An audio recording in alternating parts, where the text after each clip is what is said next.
Pemirsa, sebenarnya bagaimana pengurusan BPJS Kesehatan untuk warga yang tidak mampu, kita akan tanyakan langsung kepada Humas BPJS Kesehatan, Bapak M. Iqbal Anas. Selamat sore, Pak Iqbal.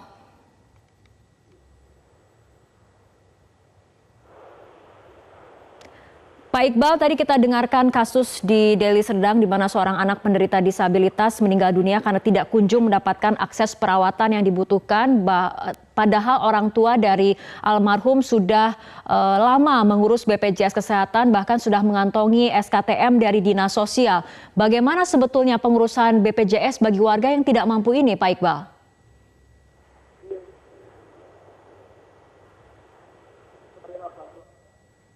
Penerima bantuan iuran itu kan ditetapkan dengan SK Menteri Sosial.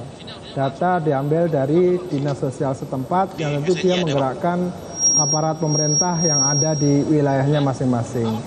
Jadi memang murni bahwa ketika ada SK PBI itu ketetapannya dibikin oleh Kementerian Sosial atas dasar dari informasi Dinas Sosial setempat.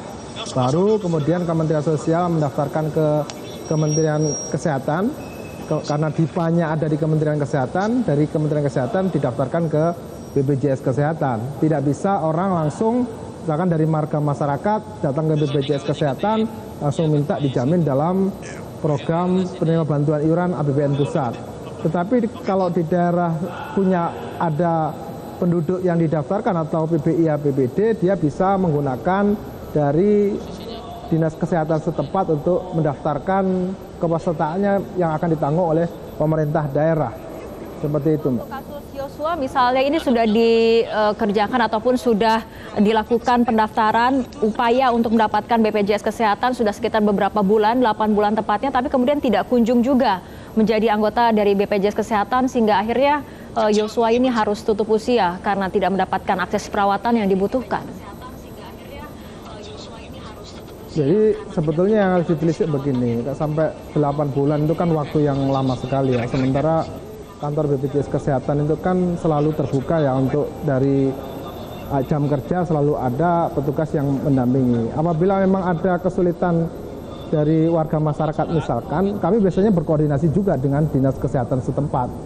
Artinya kalau sampai 8 bulan itu kan sebetulnya inti permasalahannya di mana? Apakah karena memang beliaunya itu tidak bisa mendapatkan dari Dinas Sosial setempat atau bagaimana kan begitu. Karena kasus yang sudah 8 bulan rasanya susah juga buat kita dari BPJS Kesehatan kalau tidak menindaklanjuti karena dengan kondisi misalkan sudah kritis dan yang lain biasanya concern kita sangat lebih perhatian, Mbak. Jadi apalagi ada kasus penyakit yang misalkan memang masuk dalam jaminan kesehatan tetapi karena kesulitan mendapat akses, biasanya kita arahkan bagaimana solusi terbaik dalam waktu jangka pendek seperti itu.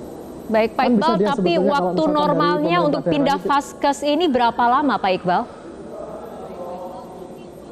Kalau pindah vaskes kita bisa melakukan di HP kita ini. Misalkan di HP kita lakukan perubahan fasilitas kesehatan tingkat pertama dari hari ini misalkan, nanti dia akan berubah di bulan depan.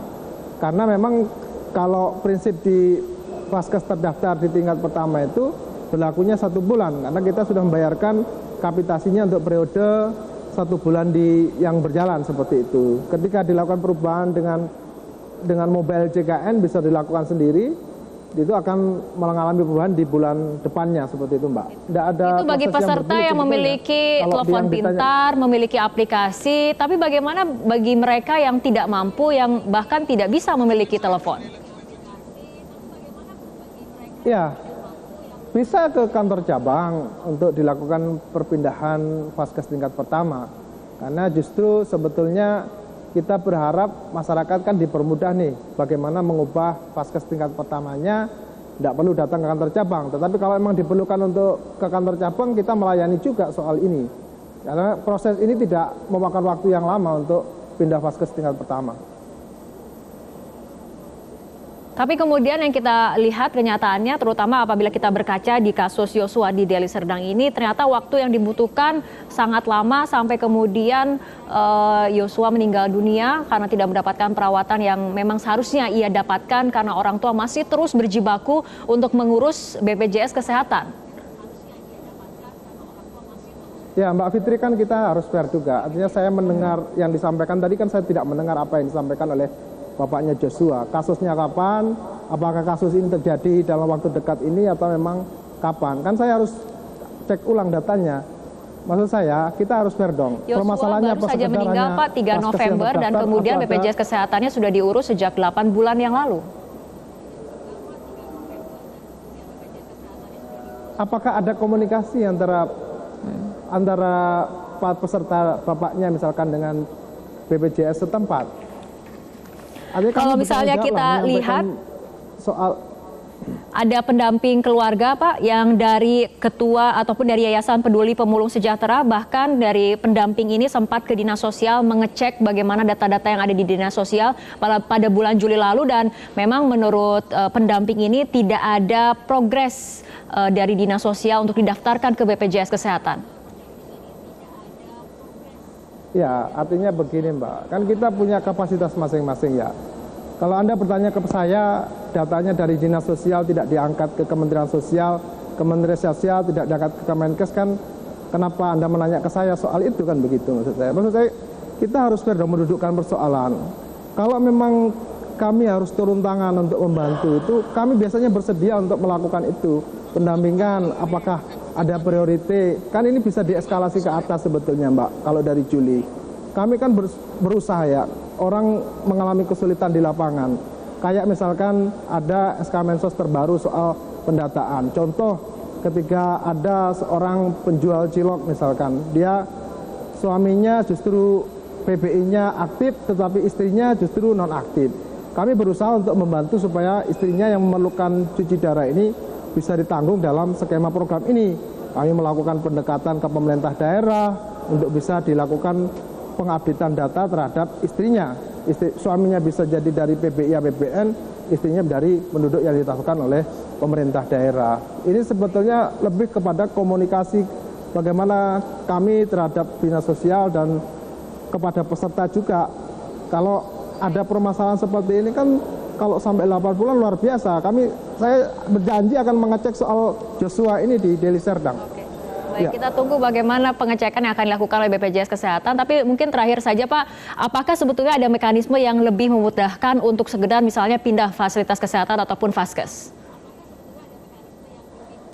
Ya, pertama begini, khusus untuk penduduk yang didaftarkan PBI, Dinas Kesehatan Sosial, Dinas Kesehatan setempat biasanya meminta untuk masuk dalam skema puskesmas setempat masing-masing. Kalau ingin sekedar pindah fasilitas kesehatan, bisa dilakukan datang ke kantor cabang manual, nanti ada proses di sana, sebentar saja mengisi karena data yang diisi tidak banyak sebetulnya dan tidak ditarik biaya. Atau dengan mandiri melalui smartphone. Smartphone tidak juga harus yang bersangkutan yang memiliki, bisa juga dibantu oleh keluarganya yang lain atau tetangganya yang memiliki handphone seperti itu. Oke. Baik Pak Iqbal, terima kasih telah bergabung bersama kami di Metro hari ini. Kita akan tunggu bagaimana penelusuran dari BPJS Kesehatan terutama untuk kasus Yosua, almarhum Yosua di Deli Serdang.